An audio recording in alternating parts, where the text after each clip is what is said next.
Hello everyone, I am Jyoti Jha and welcome to NCERT the mind. तो आज हम लोग पढ़ेंगे अरिहंत का NCERT practice workbook class 3 Hindi का चैप्टर 5 बहादुर बिट्टू। तो चलिए पढ़ना स्टार्ट करते हैं। आप भी अपना वर्कबुक निकालिए और मेरे साथ साथ बनाना स्टार्ट कीजिए। ठीक है, चैप्टर 5 है बहादुर बिट्टू। ठीक है, पाठ आधारित प्रश्न, पाठ पे आधारित प्रश्न है, इसे सॉल्व करना है।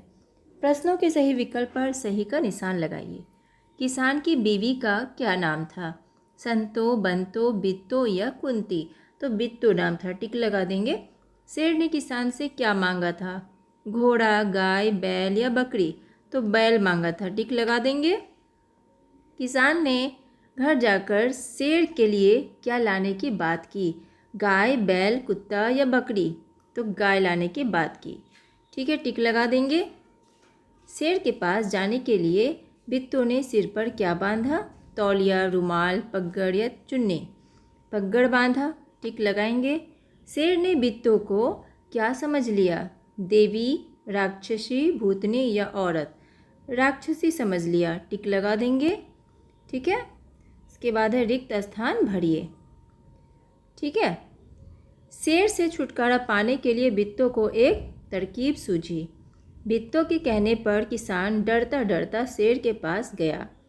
बिट्टू हाथ पे दरांती लेकर घोड़े पर सवार होकर खेत की ओर चल पड़ी। बिट्टू की बात सुनकर शेर डर के मारे कांपने लगा। शेर और भेड़िया आपस में पूंछ बांधकर चल पड़े।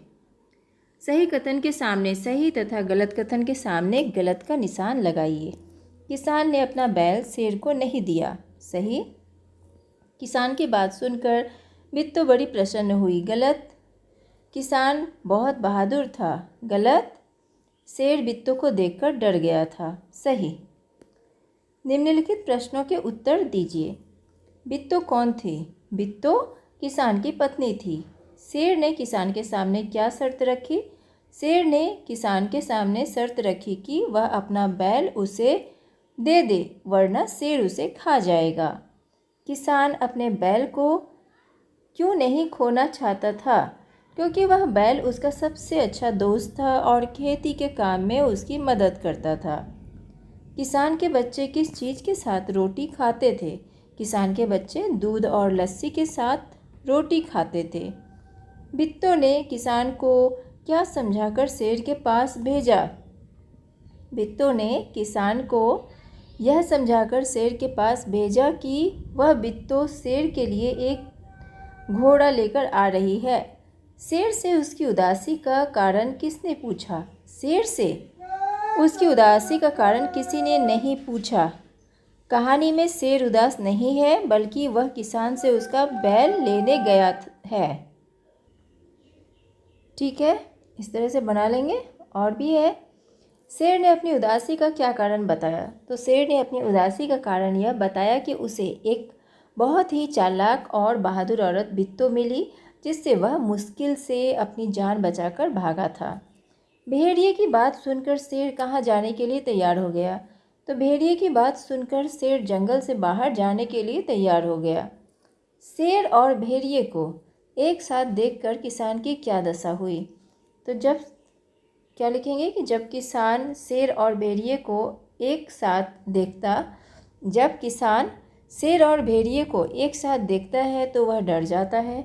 वह समझ जाता है कि ये दोनों उसे नुकसान पहुंचाने आए हैं। शेर ने भेड़िए को धोखेबाज क्यों समझ लिया?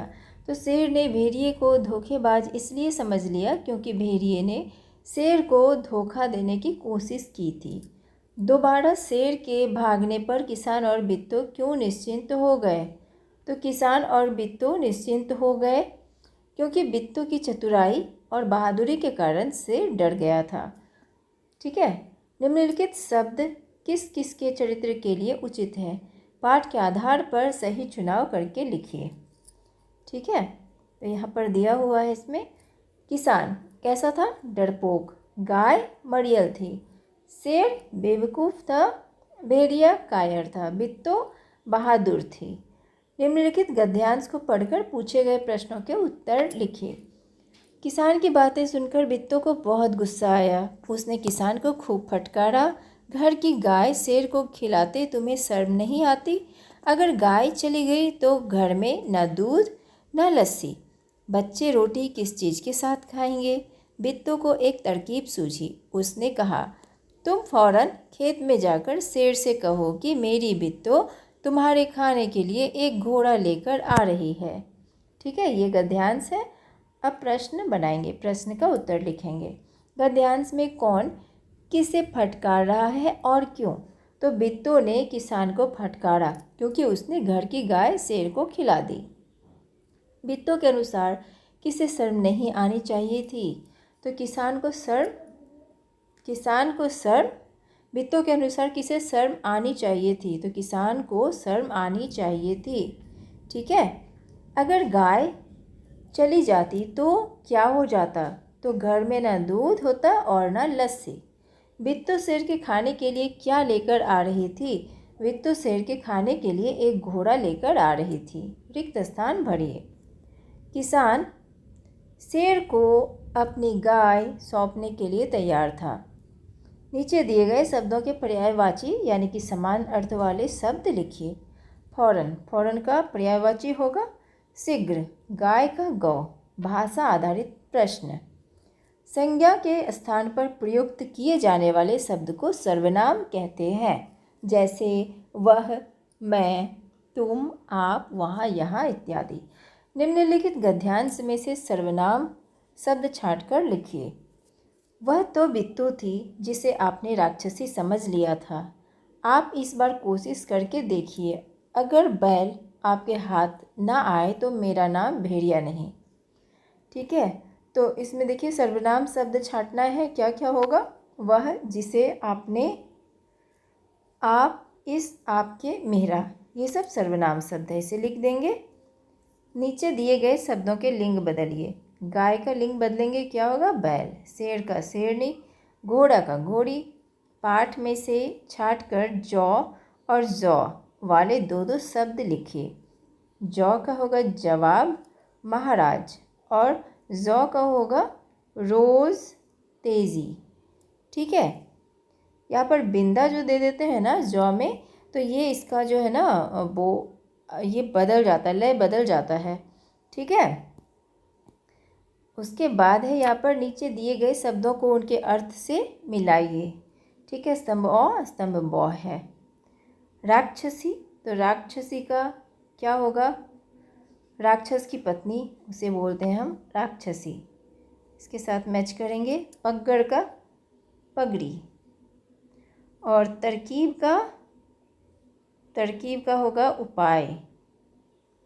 ठीक है, वक्त का समय, और फटकारना का गुस्सा करना, मामला का मुद्दा, मरियल का कमज़ोर, जवाब का उत्तर। ठीक है, इस तरीके से ये सारे को मैचिंग कर लेंगे। इसके बाद है निम्नलिखित मुहावरों का प्रयोग कर वाक्य बनाइए। भूख के मारे आते छटपटाना, यानी कि जोरों की भूख लगना। आज सुबह से कुछ नहीं खाया, मेरी तो भूख के मारे आते छटपटाने लगी है।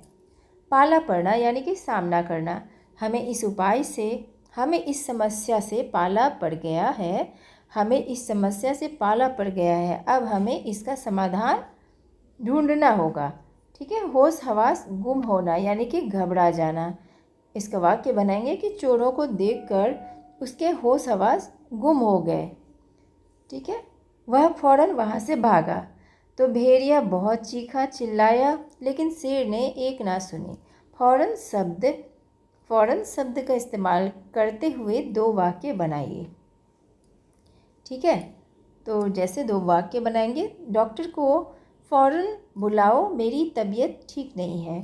फ़ौरन खाना लगाओ, मुझे भूख लगी है। या आप कुछ और भी बना सकते हैं मुहावरा वाक्य। ठीक है, वाक्य बनाना है इसमें। ठीक है, तो बना लेंगे। तो आपका वर्कबुक कंप्लीट हो चुका है। कैसा लगा पढ़ के मुझे ज़रूर बताइए। अगर अच्छा लगा हो तो एनसीईआरटी द माइंड को लाइक कीजिए, सब्सक्राइब कीजिए, और पास में दिए गए बेल आइकन को ज़रूर प्रेस कर दीजिए, ताकि एनसीईआरटी से रिलेटेड जितने भी वीडियोज़ हैं वो आपके पास समय से पहुंचती रहे। मिलते हैं नेक्स्ट वीडियो में, तब तक के लिए bye, take care, thanks to watch my video.